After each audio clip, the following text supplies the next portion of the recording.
let me start off and thank Larry for helping me to make one point I was going to make right off the bat, which is make sure your sound is really good because it matters. So thank you, Larry, on that. Point two, and bear with me a second. Look at me now, right? Now, see the difference? Lighting matters, people, right? It really does. The two lights I have overhead cost me about 40 bucks. Spend the money.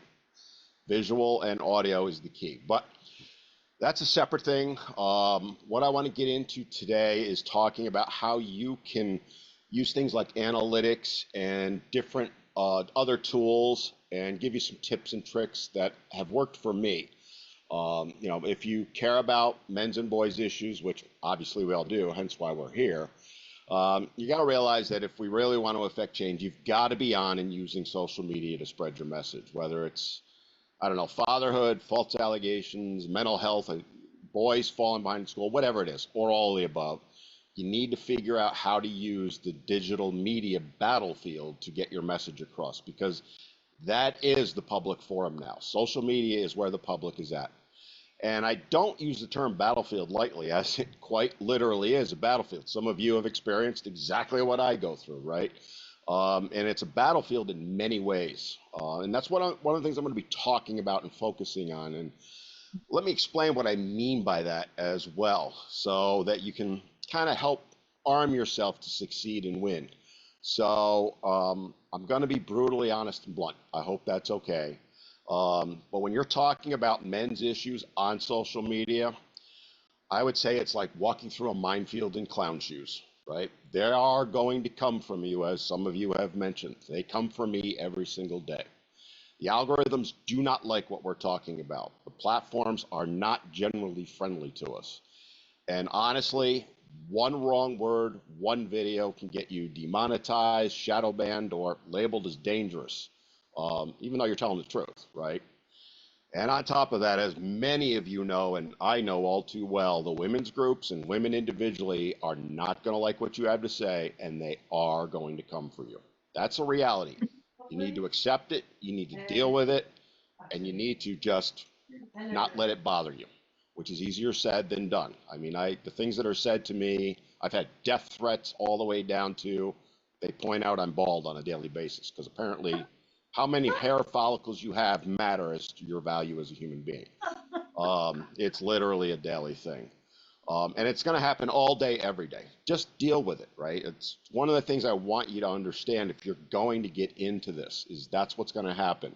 I see Gilda's on. She was on the podcast recently, and I mentioned to her the other day, don't read the comments, because they're not good sometimes. And that's the first rule of the internet. Do not read the comments on your videos. Or if you are, make sure you've got a lot of coffee or whatever with you, because you're going to need it, all right? There isn't a morning I wake up that I don't have to deal with things like my account on TikTok being mass reported, videos taken down. Just to give you a perspective, I've had over 20 videos just this week flagged on TikTok for hate speech, misinformation, harassment, and bullying. And I've won most of the appeals, but I've also lost a couple. TikTok doesn't like me talking about things like male suicide or men being raped. God forbid we talk about that. So they took those videos down. It's relentless, and you just need to understand that the women's groups are well organized. They have Discord servers where they coordinate and plan attacks. Usually you'll find in the middle of the night, wherever you are, when they know you're sleeping and can't respond to them quickly. So they can get your channel taken down or a bunch of videos taken down. I just want to lay that groundwork so that we all understand that. Because in the end, it means we're winning, right? If our message wasn't resonating, they wouldn't be doing what they're doing. It's getting through, they know it, and the only way they can stop it is to try and silence us. So that all said, I got the gloom and doom done, right? We can move on from that. But I really want to lay that because it's something a lot of people don't understand, just how much hate you can and will get.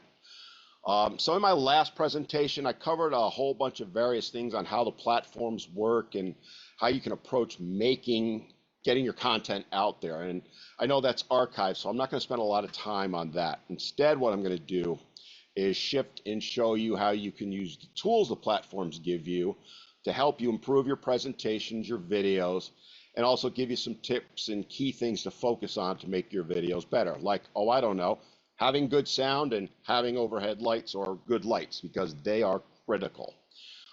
It's all about the presentation, and when I say it, I mean it. It is all about the presentation. It's the be-all, end-all, and if you don't nail it down, you're not going to get clicks and views. And honestly, your message isn't going to be heard. You can have all the greatest information in the world, nothing but the best information. And yes, we want to get it out there, but it isn't going to get anywhere if you don't present it in a way it's engaging, thought-provoking, and most of all, most critically, entertaining, which is a big gap that I see a lot of people having. So I'm going to start out by giving you 3 different things that I think will help you to reach people, and I also identify your weaknesses, because what's a weakness for me may be a strength for you, but it's a way you can identify what they are and then go about fixing them. And just to lay the groundwork, I'm going to be using YouTube and YouTube analytics to illustrate most of my points. But what I'm about to share with you applies to any platform. TikTok, Insta, Facebook, they all have their own version of the analytics. You should go find them, look them up. They all do them a little bit differently. There's no consistency, but the tools are all the same. They're just in various forms. So I'll be talking about YouTube primarily and sharing that, but understand it applies everywhere. And I encourage you to use these tools on each platform. Don't rely on just one. I'm on TikTok, YouTube, Rumble, Insta, Facebook, Spotify, all of them. Each one is its own unique animal, its own unique world. And you may find you're doing great in some of the dynamics on, say, YouTube and horrible on Facebook, because they are different animals. So you want to look at each one. And what you may work on to fix on one may not work on another. Though, generally speaking, if you work on one, it will cross over. So specifically, I'm going to be talking about 3 things, which is 1, how to make content that will actually get watched. And I'm not going to give you like what to say, but how to go about it. I'm also going to talk, like I said, about the YouTube algorithm and the analytics and how to use them and not work against them, which is something that many people do. And then I'm going to close with some pitfalls that you absolutely need to avoid, because they will kill your reach before you even start. All right, so real quickly, 3 key elements that can make or break your content, which, as I mentioned before or alluded to, are it's got to be entertaining, educational in our realm is a good one, and engaging. So let me talk a little bit about what each one of those are, because the biggest one, entertaining, is I think where we lack collectively, right? You got to realize that people have, in today's world, very short attention spans.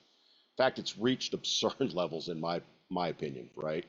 The general rule of thumb is you have 2 seconds and at most 5 to capture someone's attention. That's it. 2 seconds. If you don't catch them in that, they're just going to scroll past your video faster than a feminist blaming the patriarchy for her bad decisions. All right. Which in turn, by the way, if they do that, triggers the algorithm to bring your video down, right? To throttle it in a manner of speaking, because it thinks people aren't interested in seeing it. That is the key metric. If you take nothing else away from that, fix that. Because if you can hook them in the 2 to 5 seconds and they watch past that, especially if you can keep them past 30, that's going to boost your views more than anything else, by far. It's not even close, all right? As I covered in my prior presentation, all these platforms care about is one thing: you keeping people on their site. Always remember that. And also, by the way, also remember, you're not competing with other advocates. You're not competing even against the women's groups or feminists. What you're competing against is cat videos, funny memes, viral trends. I mean, we all seen the CEO cheating one, right? I mean, has anybody not seen that this week, right? It's everywhere. You're competing against that. I can't count the number. Hundreds of videos that I've seen, and I don't even look for them, all right? That scandal has taken hold in the past few days, and it's not going to be slowing down. So you have to understand, that's your true competition, not, say, wants me to confirm my language is Dutch. I'm sorry, but no, it's not. It's English.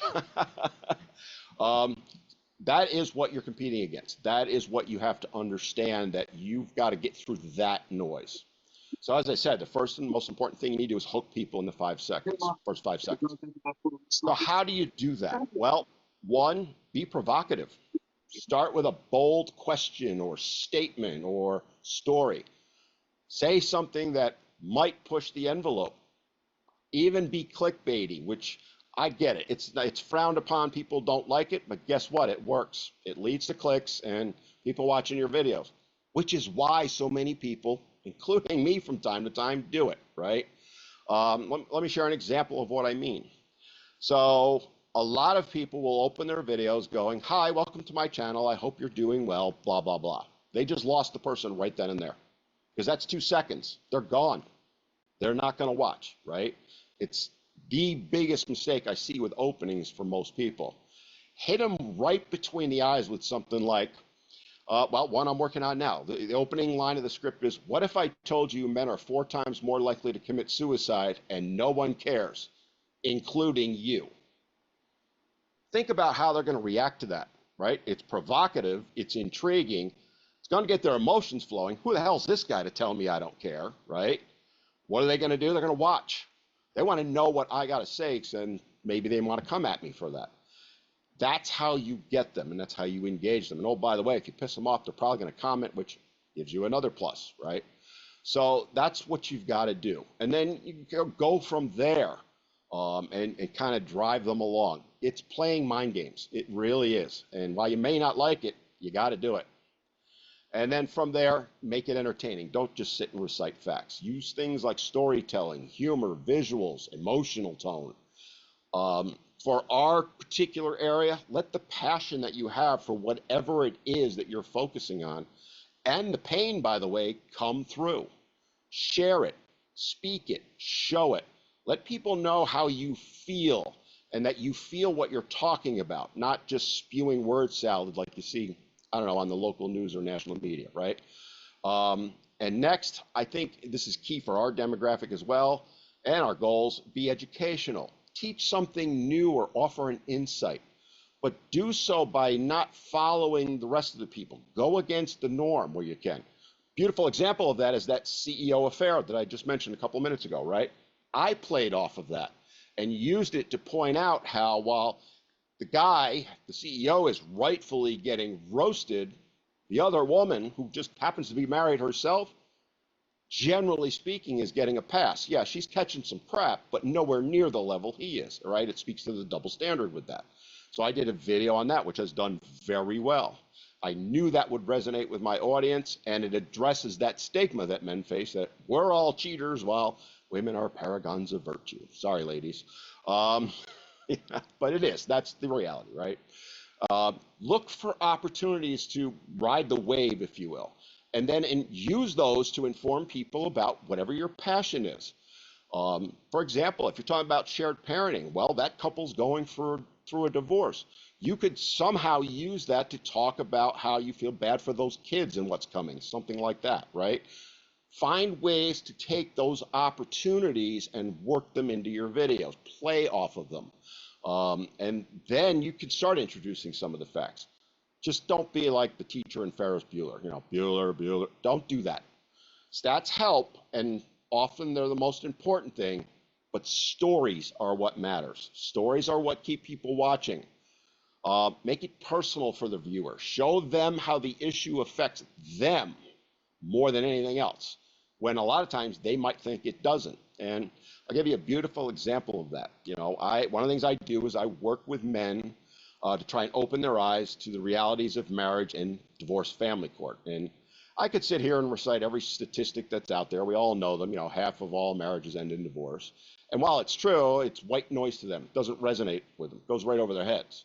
But if I tell the story of a guy I'm coaching through a family court in a horrible divorce, who is their age or maybe a couple of years older, who just lost access to his kids because of a false allegation and got thrown out of his house and is now paying child support and all that, that's going to resonate with them. Wait a minute, he's only 2 years older than me. I better pay attention here. That's how it will hit home to them. And again, I'll give you two other examples, beautiful examples of that. We all know Ulysses Slaughter, right? He put a viral video out, I think it's 3 years ago now. That video is not edited well, the lighting sucks and all that, right? And that's not a knock on Ulysses, but his pain came through that video like very few others I've ever seen, and it went viral, right? Police showed up to evict him from his home based on an ex parte TRO, and he shared it. That thing went crazy. You could just feel his shock and pain emanating through the screen. And then another beautiful example, I don't know if some of you are familiar with Maddie from the Anti-Alienation Project. She talks about PA. A couple months back, she had her father on with her to do a video where they were talking about parental alienation and how it had affected them. And I watched that video, and I'm not going to kid you, I cried. I watched that video and cried because it hit home with me as a victim of PA myself, right? I watched every second of it and shed those tears because it hit home, which is why I then watched her next video and her next video, although I've been following her for a while, right? You get where I'm going with that. You want to look at ways to reach people here. You want to get them here, absolutely, but here is what really matters. I hate to put it this way, but you got to focus on the feels, not just the facts, which a lot of people in our space just spew facts, which they need to get out there. But if you don't have their attention, if you don't get them fired up, angry, sad, happy, whatever emotion that you can elicit from them, and then use that to drive home your facts, you're just not going to go anywhere. And one final thought on that, keep your pace moving, avoid jargon, keep it simple, stupid, that whole thing. All right, next I want to talk about something different, which is engaging or engagement, which is different than entertaining. So what do I mean by that? And I'll be really quick on it because I've covered a lot in the prior one. Ask questions in your videos. Have you seen this happen? Let me know in the comments. And encourage things like likes, comments, and subscriptions. Some people will say do it early and do it often. I agree with that to a point, but don't go too early and too often. For the love of freaking God, do not ask people to like and subscribe to your video in the first 30 seconds. I see people doing that all the time. People haven't even watched the video yet. Hey, here's my video. I'm not going to show you anything, but give me that thumbs up and subscribe to my channel. Why the F would I do that, right? What they're going to do is scroll to the next one. It is the instant turn off. Do not do it. The exception to that is once you build enough of an audience, and I would put that at least 50,000, then you can start doing some of that, but you shouldn't do it on every video. Big mistake I see all the time. And it's a guarantee they're going to scroll past, which again kills you in the algorithm, right? Give you perspective on my short form videos, which are 3 to 4 minutes. I don't even ask for likes and subscribes. Videos that are 3 to 8 minutes, I wait till the very end before I do. Videos longer than that, I will put them in maybe once in the middle, but more often than not, I wait till the end. And on my podcasts, which are up to an hour and 15 minutes long, I will put a graphic or two saying leave a comment or subscribe once or twice in that hour, plus I insert a promo video asking them to do that about halfway through, and that lasts about a minute. That's it, right? That's all I do. Anything more than that, you're pushing it because it turns people off. And then, you have to understand, you're trying to get them to interact with your video also. Engagement drives reach. The algorithm doesn't care if people agree with you. It just cares that they took time out of their day to comment. It's why, and Gilda knows this because she was just on the podcast this week, I love the hate comments. Love them so much because these people get pissed and they will put comment after comment. It's all engagement. And the algorithm loves it as much as the ones who say you're doing a great job, Dan. In fact, more, right? So welcome the engagement. Just put on your thick skin because you're going to need it. All right, that's all that stuff. I want to get into some of the tools that I talked about. You're going to have to bear with me because I'm going to share my screen in a minute and then show you some of the tools. And like I said, I'm going to be using YouTube to do this, all right? But these apply to any platform. Meta's got their version. It's called the Professional Dashboard, or Business Manager, TikTok's got their version. There's all different names, all right? And so we're going to start with some basics, which, as I discussed in my prior presentation, YouTube and all the other platforms push content that people will click, watch, and stay on and watch. That's all they care about, period. And the two biggest factors that decide whether they're going to push your video, whether you're going to succeed and have tens of thousands of views versus dozens, are click-through rate, also known as CTR. Are people clicking on your thumbnail to watch your video? And AVD, as it's called, average view duration, right? Which is how long are they watching your video for? And are they staying past that first 30 seconds? That first 30 seconds is absolutely key. And I'll get into more of that and show you some of my numbers in just a moment, right? And then the other thing you want to look at when you're looking at the analytics is the engagement. Are they liking, sharing, commenting? Other things to think about. Do you have a good title and thumbnail? I've seen people spend 5 hours crafting a terrific video, and no one watches it because they spent 5 seconds creating their title and thumbnail. Titles and thumbnails, especially on YouTube, more so than anywhere else, will make or break your video. Write this one down. Your video's fate is decided before it's watched by the thumbnail and the title.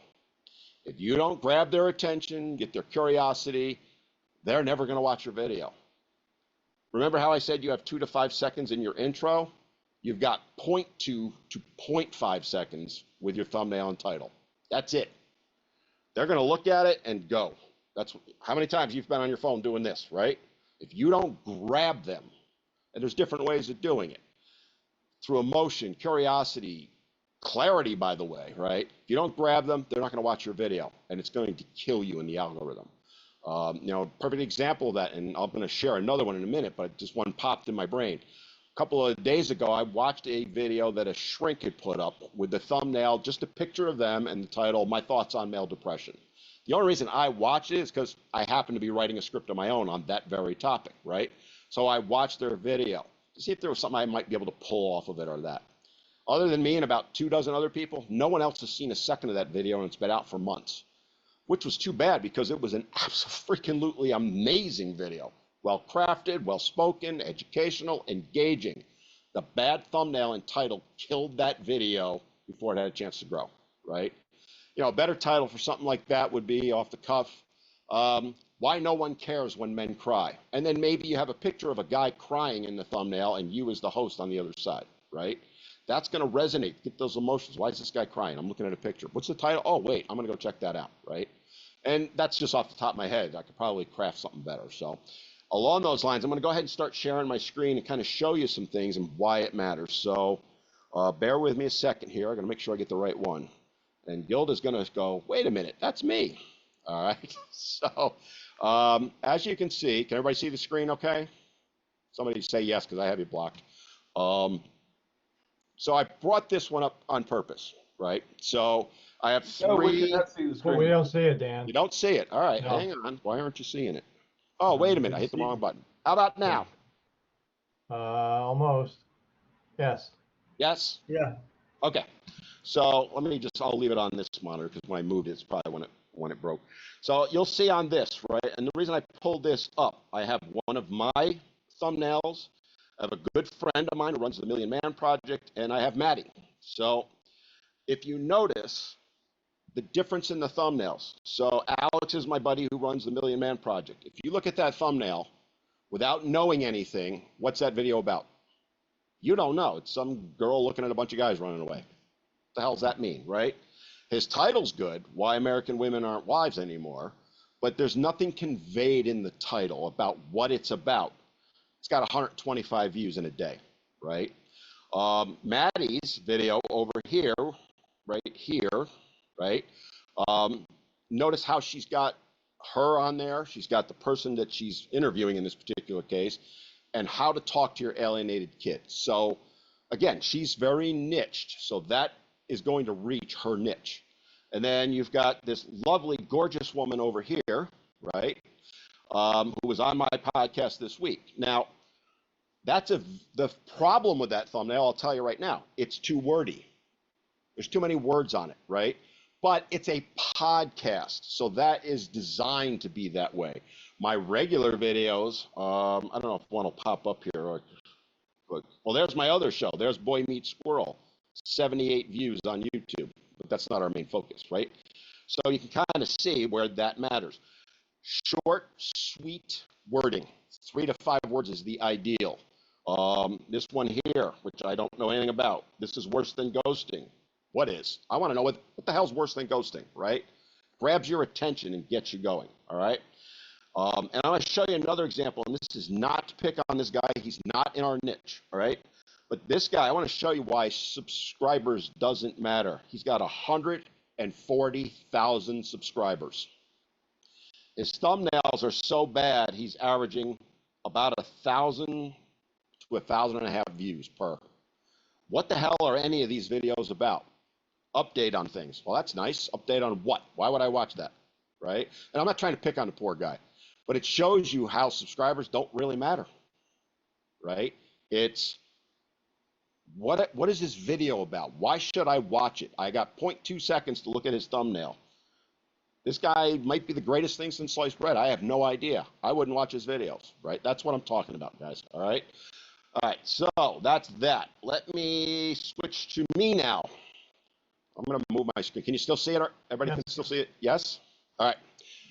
Welcome to Men Need to Be Heard. This is my channel. I'm going to show you the analytics. I'm going to ask that you don't go spreading them around, okay? Because you're going to see everything that I see, right? And there's some important things on here. Screen is dark. We're going to dig into the nitty gritty on all of this, right? So, Hey, Dan, the screen is dark. how about now? Yes. There you go. It just doesn't want me to move it. So I'm going to just rotate so you'll see me looking at the side. All right. So this is my dashboard in YouTube. And again, there's different dashboards in all of them. So some things that you want to look at on here, right? And don't view this as an ego stroke for me or yourself, right? It's not about ego. I'm trying to get data out of this. Now, YouTube defaults to 28 days. That's what it wants, 4 weeks. So in my particular case, I have roughly 78,000 subscribers, and I've gained about 3 in the last 4 weeks, all right? Key metrics right here are important. These are big numbers to look at. How many views have I gotten on my videos? 1.5 million in the last 4 weeks. That's a huge metric. It is the metric. That means for every 10 people that YouTube is showing this to, 1 is clicking on it. And that may not sound like much, that's huge. A good number is 5 to 10%. A great number is 10 to 15. If you're under 5, you got a problem. You want to look at that metric on every video you do. Everyone, okay? Next is AVD, average view duration, the other one I mentioned, right? So this video is, I don't know, it's like 8, 10 minutes, somewhere in there. The average view duration is approaching 6 minutes. So on an 8 to 10 minute video, ballpark, if you can get them to watch for 5 to 6 minutes, you're doing really good. If you can get them to watch more than that, generally speaking, more than 50% of the video, that's great. Anything under 10, 20%, you got a problem with your video, your content. So you want to look at that, all right? Other things to look at on here. And again, this is available on all the platforms, just in different form. But like I do posts weekly, you can see that, and you can see the comments on them. Don't be afraid on YouTube to use the community, right? I didn't want to click on, oh good, didn't move. But that's a way to drive engagement also. Be provocative in that. Do polls, questions, stuff like that, right?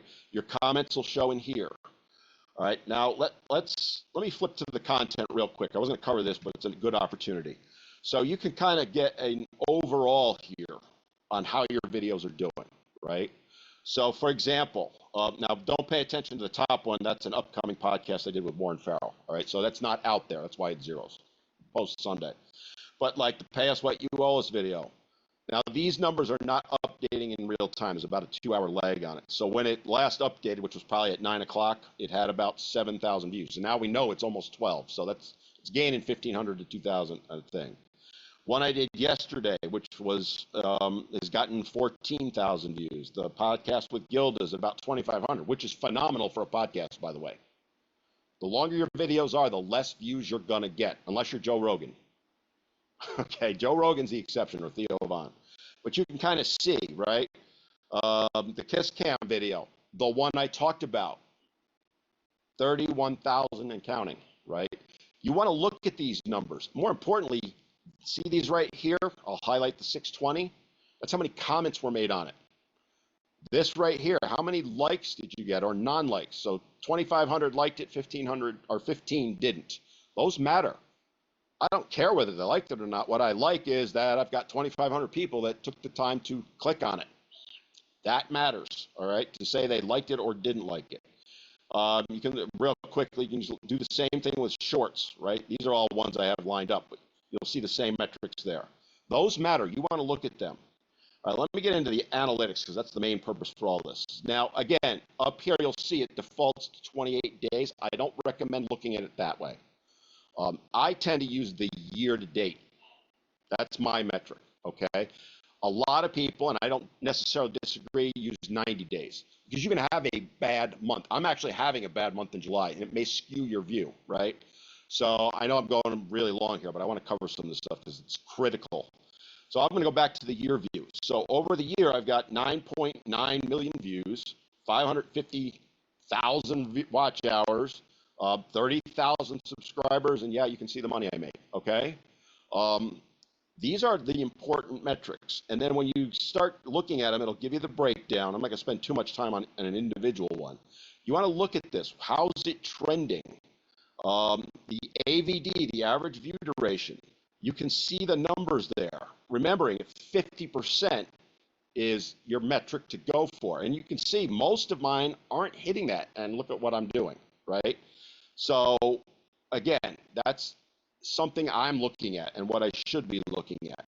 When you go into your content, let the screen catch up here. Again, I've switched it to that. It's not populating some of these. I don't know why.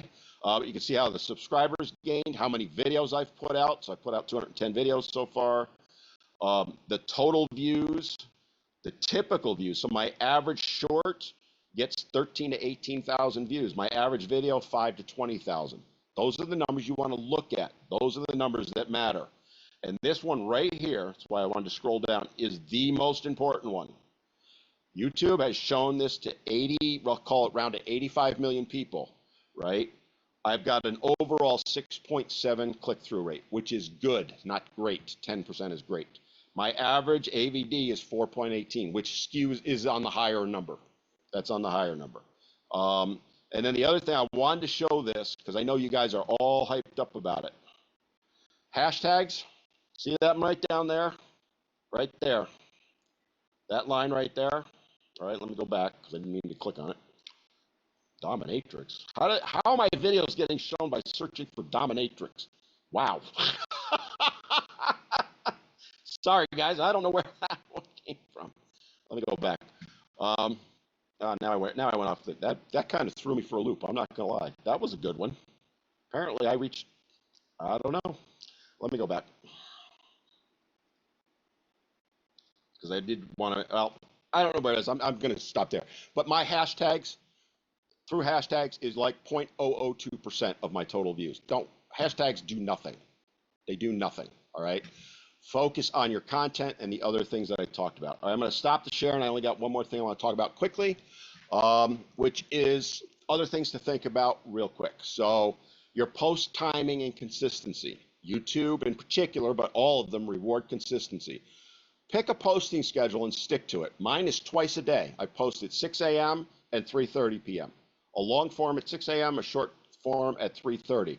That's what works for me. Look at your audience. There's in the analytics, you can look it up and see it. The first 24 hours are the most crucial. So again, if you get a good hook and it runs, you'll see in the first 24 hours whether it's doing good or not. Some people advocate if you see a video is bombing to pull it. I don't bother with that. I don't have that kind of time, right? But some of the pros do, all right?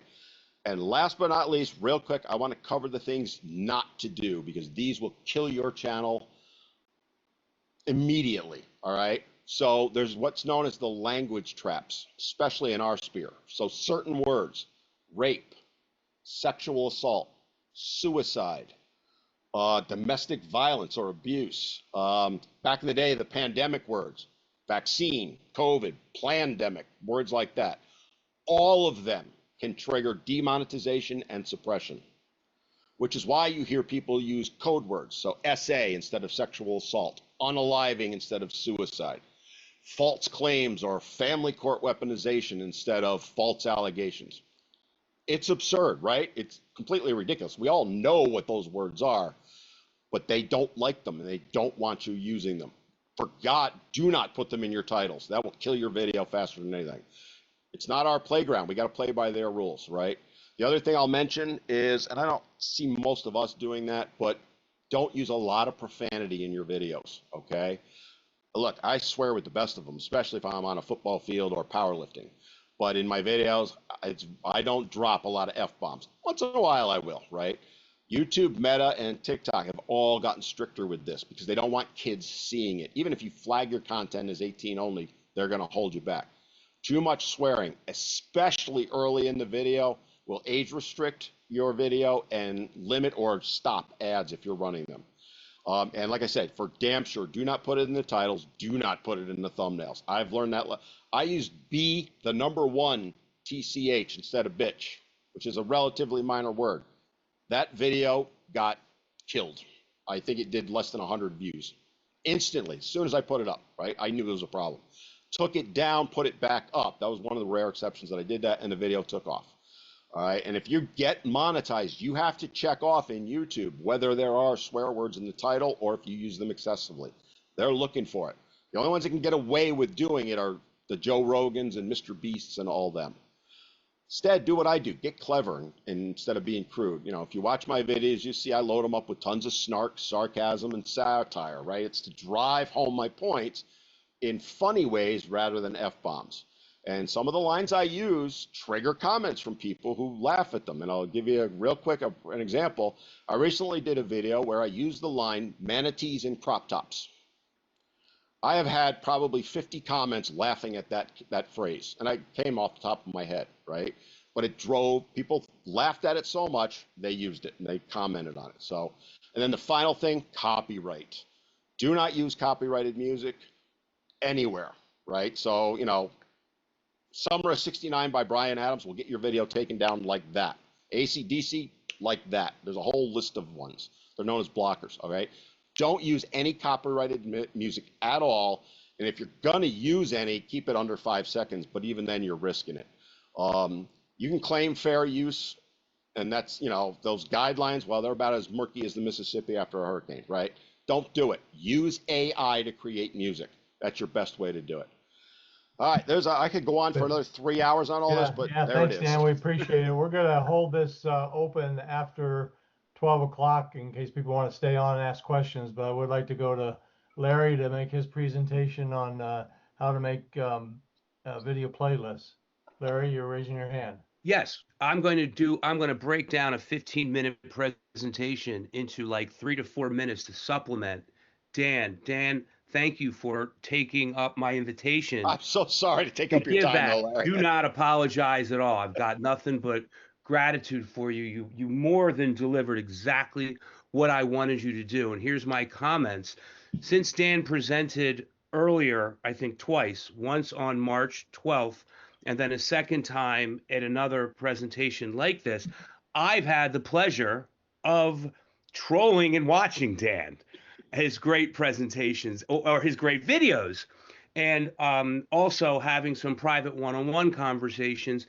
And Dan said how much he hates doing certain videos that gets his viewers, and I know exactly what he's talking about.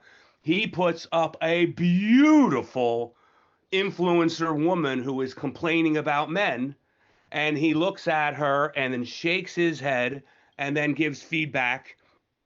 And it's what I would call, I don't know, some type of bubble gum or sugar burst, where he's giving the viewers what they, what goes viral, but it's not what I would call academic content. What I often present to authors, My presentation today was going to be for authors, and it was a more advanced version of something I'd already presented. I'm looking at a screen of about 25 faces here, half of which are authors. What we do is something very different to what Dan does. Dan is media. Dan is giving viral content, which is something very difficult to do, where he is entertaining in the men's space.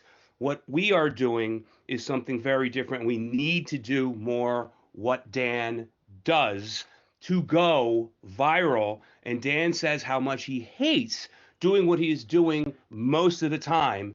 And Dan, you correct me if I'm wrong. Most of the time, what you're doing is shorts, because as I want to emphasize what Dan showed is that his shorts get something like 20 million, and his long form content I think showed 5 million. So you're getting 4 times the views. You correct me if I'm wrong on your shorts. Yeah, Give or take. Give or take.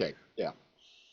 And Give or that's what, take, you're getting a much more on the short, which you don't have the time to educate necessarily, but you're capturing the audience and you're covering either something someone else said and giving your comment about it. And both you and the other influencer are getting something, a synergistic uh, bump on that, but you're not necessarily giving a press release. You're not educating. You're not talking about something like an author's content in a book where you're conveying a complicated concept, which is what we're doing. We are trying to change. We are trying to convey statistics, data, and things like that, but we need to do both. So that's one point I wanted to make, and that's how, if you go back and look at my old presentations, everything that I was going to present to here is actually in an old presentation. So what we have to do really is, number one, learn everything what Dan just talked about, because we do need to do both. And number two, really invest time in the We Are the Media campaign, and have more presentations about that, or meet with Xavier, who wasn't able to be here, and how we can work together to bump each other further along that. Dan, what is your ratio on shorts and what I would call the viral stuff to when you want to convey something about something what I would call a nuggets of gold, nuggets of gold, or words of wisdom? Yeah. So for every Percentage or 14 proportion. videos I do, so I do 14 videos a week, 7 long, 7 short. Roughly a third-ish of them are the content that I want people to get educated on, learn about, that kind of stuff. The rest are the entertainment, trying to get people to watch my channel, stay on my channel, and all that stuff. You got to play the game. I hate it. I would rather just, interview guys like Dr. Gilda was on with me. I enjoy the hell out of that, right? It was an awesome podcast. I loved every minute of it. I'm not saying that because she's on here, but I had to do 4 other videos that I wanted to vomit while I was doing them. I'm good at it, but who cares about dating? I'm sorry. I'm 62 years old and married. But it's what my audience wants, and you have to listen to your audience. Otherwise, you're never going to get them to watch the good stuff. That's the key on it. So let me jump in. I see we're at 55 minutes, and I'd like to leave ample time for Q&A. So why don't we open up the floor to everybody? Any comments, questions, etc. The floor is open.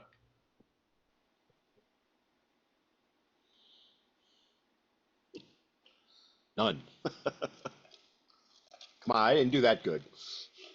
No, I know there's questions.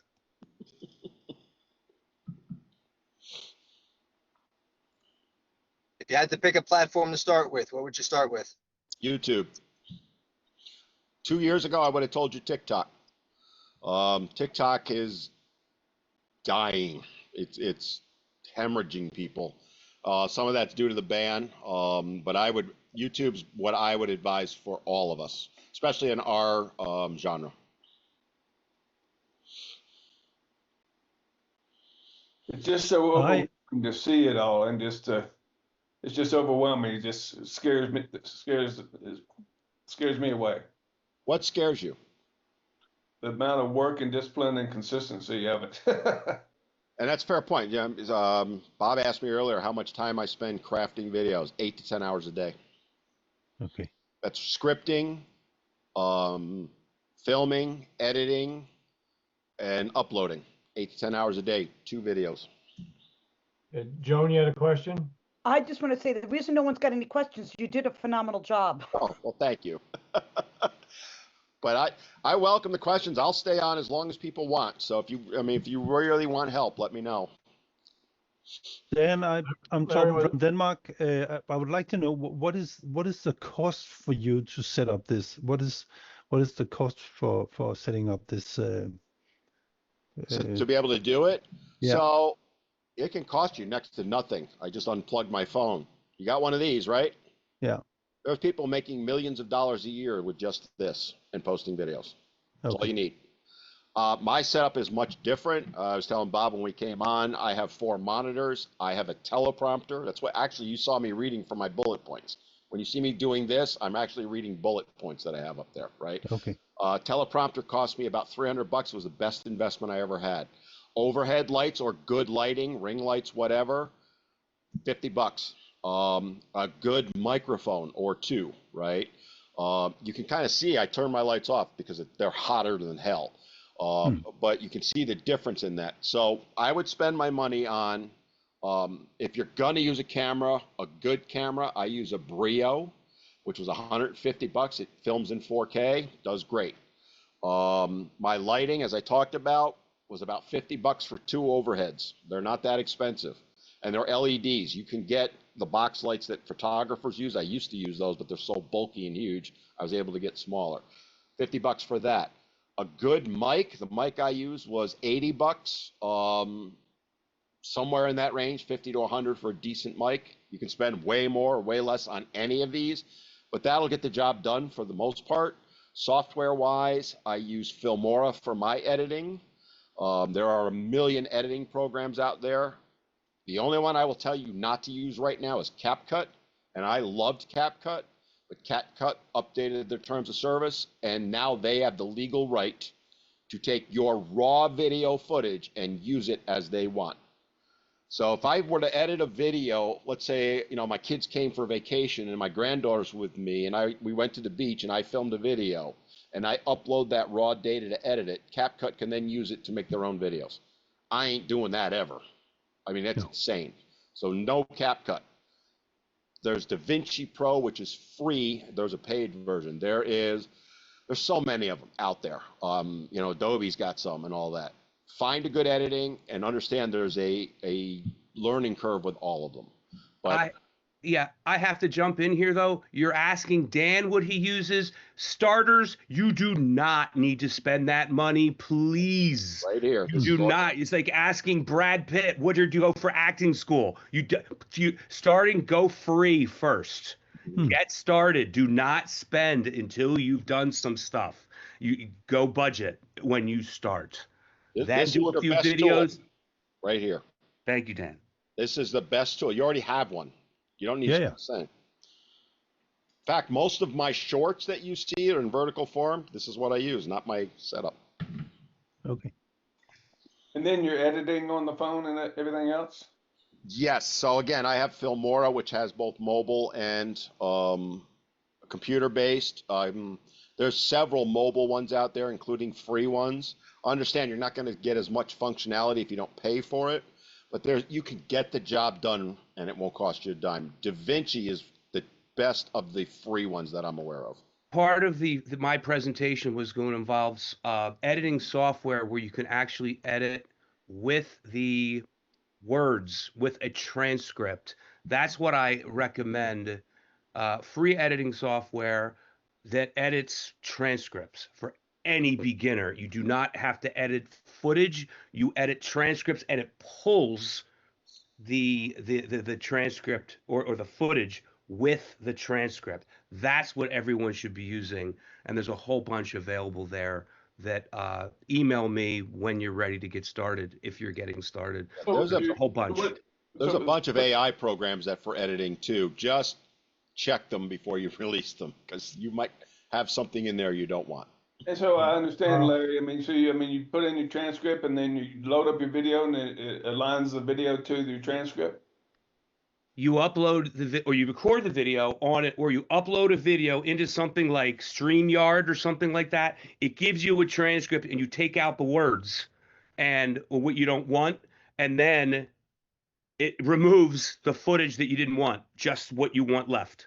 It's incredible. It's a great time to be a techie. yeah. Yeah, editing is its own animal. Understand that you can do what Larry did, and I would recommend that. But if you really start getting into, I love editing. It's a time suck, right? There's a whole, I could spend 3 hours teaching you the basics of editing and still not scratch the surface. Do what Larry's talking about.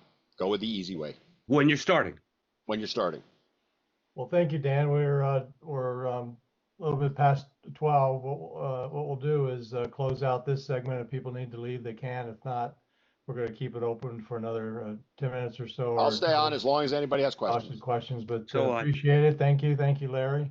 And if you need to leave, feel free to. If not, if you have any questions for Dan or for Larry, now is the time. We'll keep it open for maybe 10, 15 minutes or less, depending on the questions. Thanks, Dan. That was terrific. Really enjoyed it. You're welcome.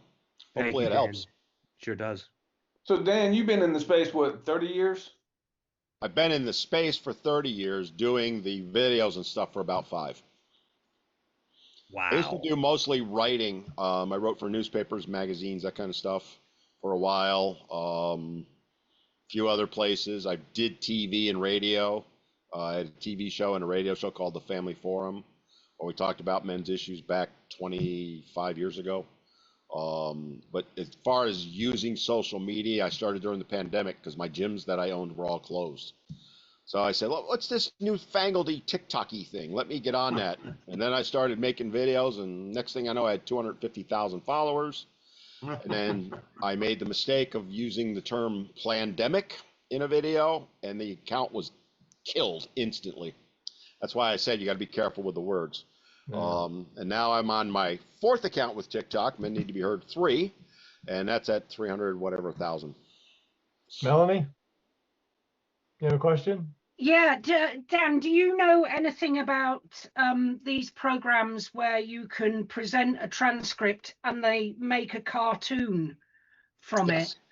it? Can you recommend one? I've been having a look at one and I'm absolutely baffled because what I'd really like to do, and I was talking to Lynn Steinberg about this, is taking interviews, real interviews, and making them anonymized, but then getting film from it. But obviously you can't show film of your real interviews.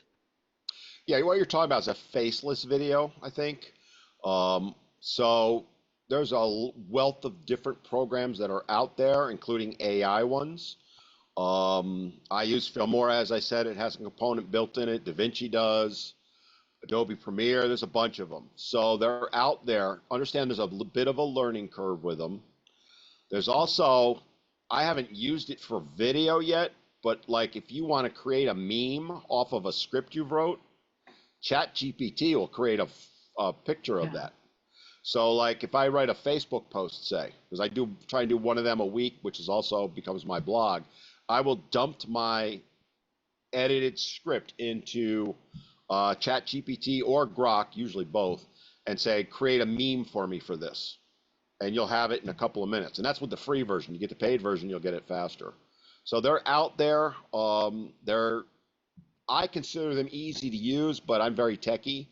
But for the average person, I think if you invested, an hour or 2 of your time, you'd figure out how to do it. And they're amazing what they can do. Larry was touching on it with the editing, what they can do with scripts and all that. They'll write. Here's the thing you don't want to do.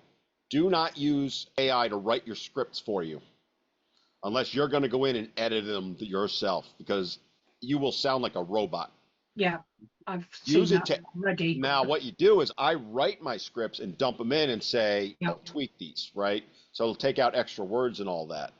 And then I go back through it and rewrite it again. But do not, because there are people out there using AI to write their scripts, and they're awful. Dan, what if you're doing a video in Europe? And of course, there's multiple languages spoken in Europe. Mm-hmm. What are your thoughts about that? Is there a fast and easy way to do translations? Well, I have some good news for you. YouTube does it automatically now. So they're rolling that out. Yes, all of the platforms have that ability. I do not have the time to do that because you have to go in and say, convert it to German or Chinese or whatever. There's plenty of programs that'll do it, editing side, but also the platforms have it. That's what YouTube, you can do it right within YouTube. And David did a video for Italy? He did. Remember when we were going to do something that he wanted to do for whatever event we had? No one did it for us in English. David did it in Italian, but YouTube did a beautiful job in English for us. And I shared it on the webpage. It was fine. It wasn't as good as if we had done it in English, Right. but it was fine. It worked. It's not perfect, but it will help. People will understand what you're talking about. And Melanie, I have a presentation for script to video, not cartoon, but to image. That something I used to do manually in video, AI does in seconds, and then all you have to do is edit where you used to have to start from scratch. So I would say it saves, half the time, maybe 2/3 the time if you get lucky. So, but if you have a script to cartoon AI, please share that with me because I've been searching for it and I haven't found it. So if you guys find something, please shoot me an email and let me know, and we can Zoom and Okay. share notes, okay? Yeah, I tried a few because what I wanted was to show an interview to show the absolute misery of children. So a real interview, but you can't show the child. So to have the cartoon version of a child not looking like the real child and to alter the script slightly. And so I found all these places that say, put in the script, just put the script in and the cartoon will follow, but I can't work it out. Try Canva. So everybody uses Canva, right? Or is familiar with it for the most part. Canva has that. Right, I'll have a look. And I'm Larry, pretty sure it's in the free version. I'm almost certain it's in the free version. Right. And I have the paid version of Canva, so. And as a nonprofit, I've got a Canva account. I can give out professional licenses. Yeah. So I've got several of those. So Melanie, please contact me, and I'm glad to hook you up with a free Canva account that's got the professional function. Yeah, Carl, can you put your email in the chat? Yep. Larry, I've got yours. Yeah, another one is Descript, which I've used a couple of times, but I don't need it. I have other ones, but I know I've heard good things about Descript also. Melanie, there's a way to do that. You just want to do it the least expensive way, but there's a lot of people that know how to do that. You just don't want to spend thousands and thousands and thousands. Yeah. You want to do it inexpensively. That's your challenge, to do it inexpensively. Yeah. But that's very doable right now. My annual subscription to Canva is like $200. Mm.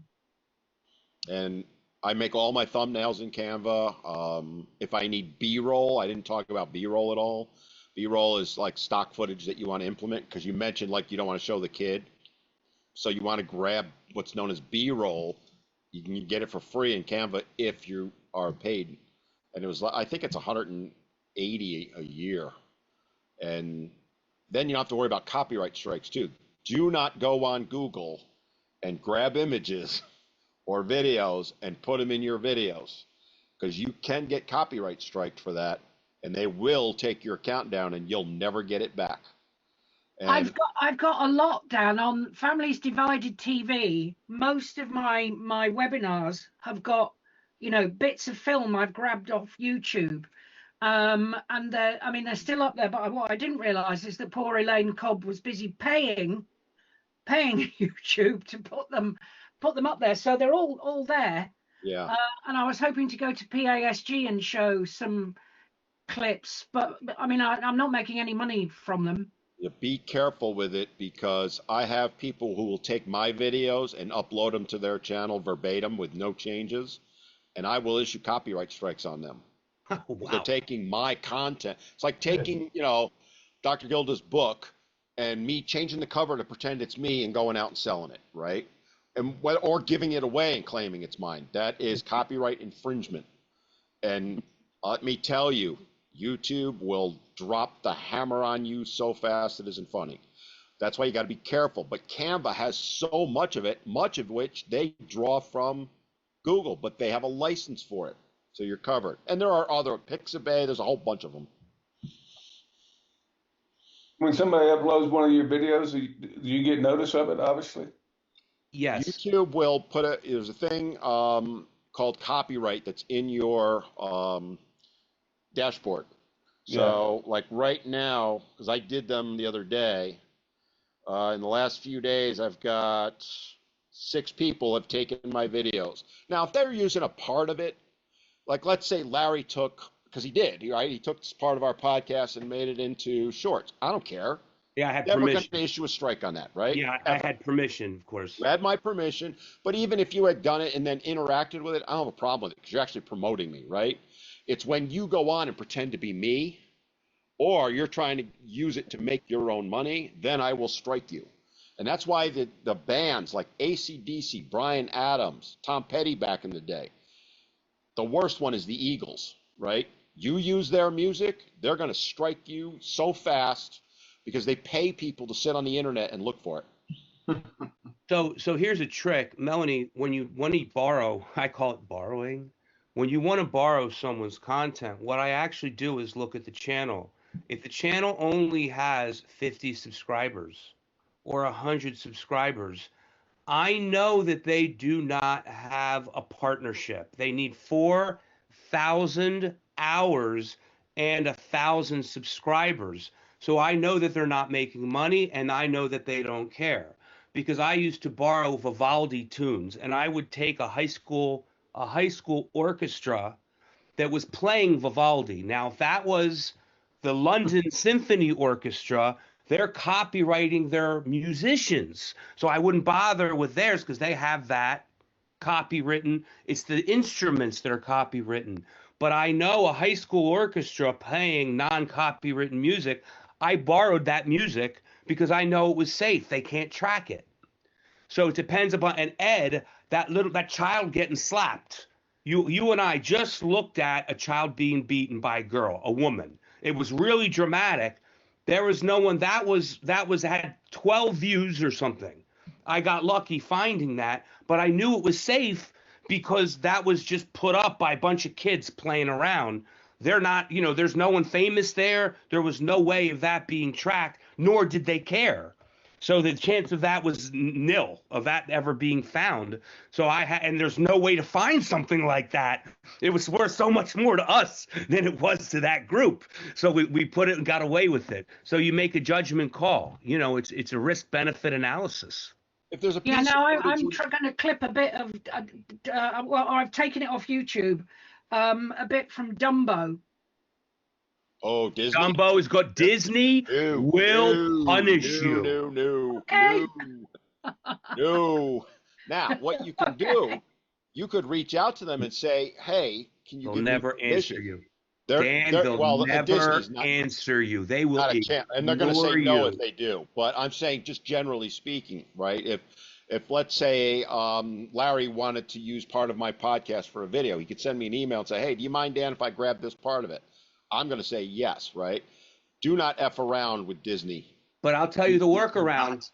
I will tell you the workaround with Disney. You can catch a drawing, an amateur drawing of a scene from Disney that it looks like the image, that there's no way they can trace it, nor it looks like a distortion, but still gets the image across. I think that's safe. Because can I use it in a talk? Can I not in a sort of webinar? I was going to use it at PASG. When you say a talk, do you mean in person? Yeah, I'm giving the talk in person. I've got a presentation. I'm showing, it's to educate. I doubt anyone's going to report you for copyright infringement. I would do it. If I was putting it online, not a chance. Yeah, no, it's going to make people cry. That's what I want. Yeah, I mean, You got to be careful with the Disneys of the world, the big companies, because they pay people to go looking for this stuff, and they'll. I've seen them drop the hammer on people that have 5 subscribers. Don't F around with it. Disney just doesn't want you to do it. Disney's Right, to because protect their stuff. right. So I have never used any Disney in any of mine. And there's been times I would love to, but you can go on AI and say, hey, I want to get an image of this scene. I don't want it to look like Dumbo, And then distort it. and then distort it. it'll do its thing, and then you're covered because it's not Yeah, Disney. and distort it slightly, and you're fine. Yeah. You can't get, and it's not worth their trouble when it only looks slightly and you're small time. They're not going to bother you. That's the way to do it and get away with it. Mm-hmm. Could you pick up some butter and some chocolate chips? No, Why? I'm not picking up any chocolate chips. You're not making cookies. No. Just muted it. Well, I want to hear more about the chocolate chips. I'm Yeah, hungry. right. Sure. I'm open for some cookies. Any more questions? I'm good. That was great. No? Oh. Hope it helped. So Thank you, Dan, You I'd got love your to, email in the chat box so people I can drop mine in right now. Yeah.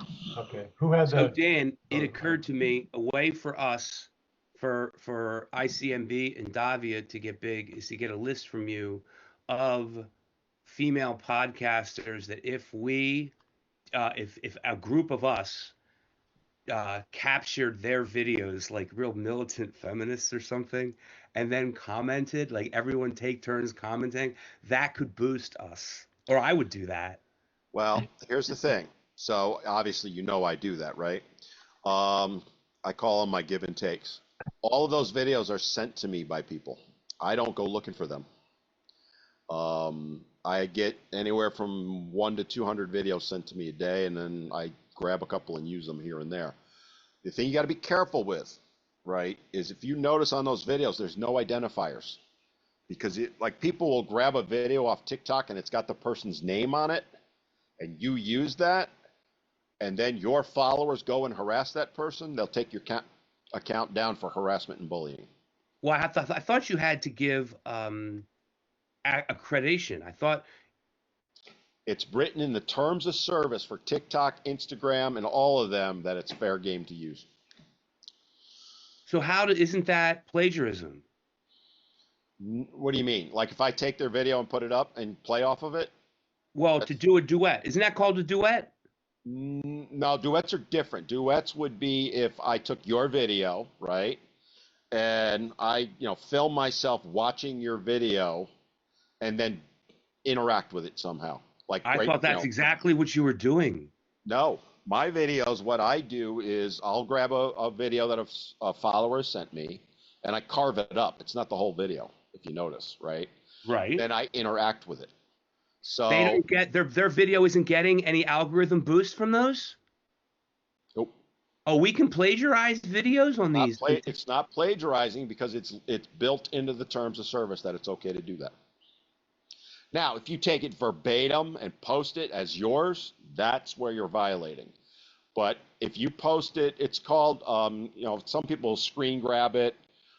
Scraping is what it's known as, right? So you're scraping someone's video. So I take your video, Larry, right?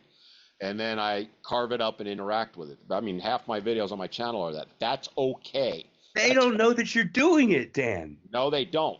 Oh, my God. Actually, they do because their followers see them and then let them know. But it's fair game to do that, right? And the thing is, if you tag them, because everybody says to me, why don't you tag them? Well, if I tag them, right, and then, Ed, Gilda, and Bob then go and harass that person, I'm the one that's going to pay for it, even though I had nothing to do with it. So you don't take out all identifiers. Oh, wow. All right? And it's called playing the game. I'm glad I asked. I asked. It's playing the game. And that's why like if somebody grabs because they do it all to me all the time, right?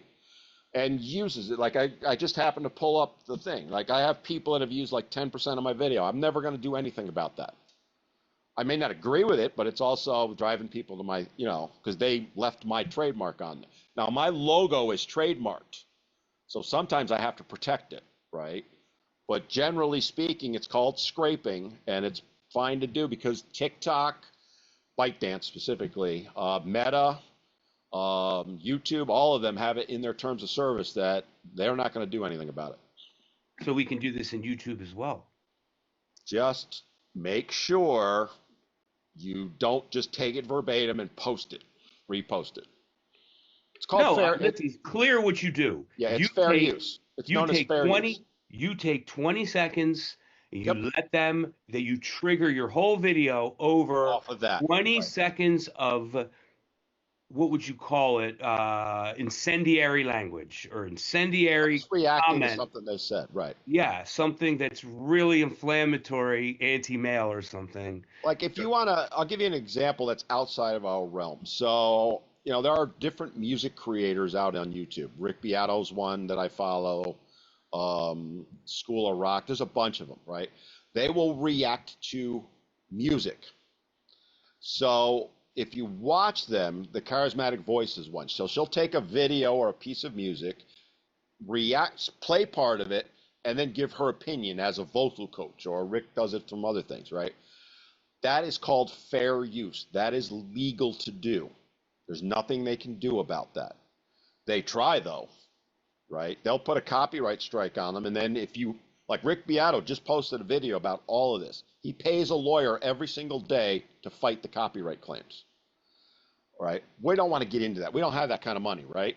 We don't want the aggravation. So make sure you strip out identifiers. Don't push it. Don't be grabbing Disney or, Brian Adams. No, it's one of like these that. women. It's a militant feminist. Then it's fair game. Want to make our watchers go, or even feminists want to engage and give us comments and boost our algorithm. Yeah, it works both ways. They use mine, I use theirs. Sometimes I know about it. Sometimes I'll tell you a little secret. Sometimes we work together. Look, like I said, look, we're talking about we want to not have to pay X to get the same views that X gets us for paying. We want to get organically. That's what this whole thing is. Yep. So that we can get our followers up on our academic educational accounts, because we spend 2 out of 3 times doing what you're talking about. That's what I want to do. Yeah, go look for that content. Like I said, I get it from my followers because I don't have time to chase it. But if let's say you wanted to do a video on, I don't know, parental alienation. I'll just pick that, right? And you want to play off of a mother who's basically in favor of it. You can search for that, take her video, download it, make sure you strip off all the identifiers. There's software out there that'll do it online. So just Google TikTok downloader, no watermark, Instagram downloader, no watermark. You'll find them, right? Bring it down, then just don't verbatim post it. Carve it up and react to it. You will get a crap load of views that way, right? And then it's also a good way to educate. And I do that all the time, right? On various things. That's how people, and you're being entertaining with that. That's where I sneak in my, Oh, it's pure entertainment. I would do this for entertainment, and like Dan, like let me say, what you do, you're kind of like when you get a woman who is complaining about how, would you say, blaming the patriarchy for all her problems. Yeah. Like, quite frankly, your messaging kind of like gets me depressed. I'll be honest. Like, you're and like, it worked. yeah. Oh, yeah. I got a reaction. Listen, I'm not saying is I would try and be more like optimistic. It's just in my nature. Like I would, I don't know. And I would get half the views. I have no Just doubt. made my day, Yeah, no doubt. No, it is. It is depressed. I'm like, after I'm watching you, I have to go listen to some inspirational music or something. You gotta go to church afterward, right? But that's what I'm talking about, right? Is find ways to do that, but with your particular passion or content, right? So, if you're talking about shared parenting, go look for a video which is completely opposite of your opinion and work with it. Yeah. You don't have to be disrespectful, right? You can be snarky. You can sneak in some little zingers here and there to make it entertaining, but it's a way to say, you know what? I hear what she's saying, but I don't agree with her, and here's why. And educate people. That's how you do it. That's what I've done. and it makes it entertaining as hell. Yeah. Yeah. I feel like a positive spin would be too boring and people would just say, I can't watch this is too boring. Click. If it bleeds, Swipe. it leads. Remember that axiom. If it If it bleeds, bleeds, it leads. Oh, jeez. Yeah, right. All right. Okay, does anybody else have any more questions for Dan? I got to jump on Warren Farrell's meeting now. Yeah, well, thank you very much. Our next meeting will be in 1 month, 4 weeks, on the 26th of August. And we will see you then, 11 a.m. Eastern Time, Washington, D.C. time. Take care, everyone. Thank Thanks, you. everybody. Bye-bye. Thank you, Dan. Thank You're you, welcome. Dan. Yes, thanks, Larry.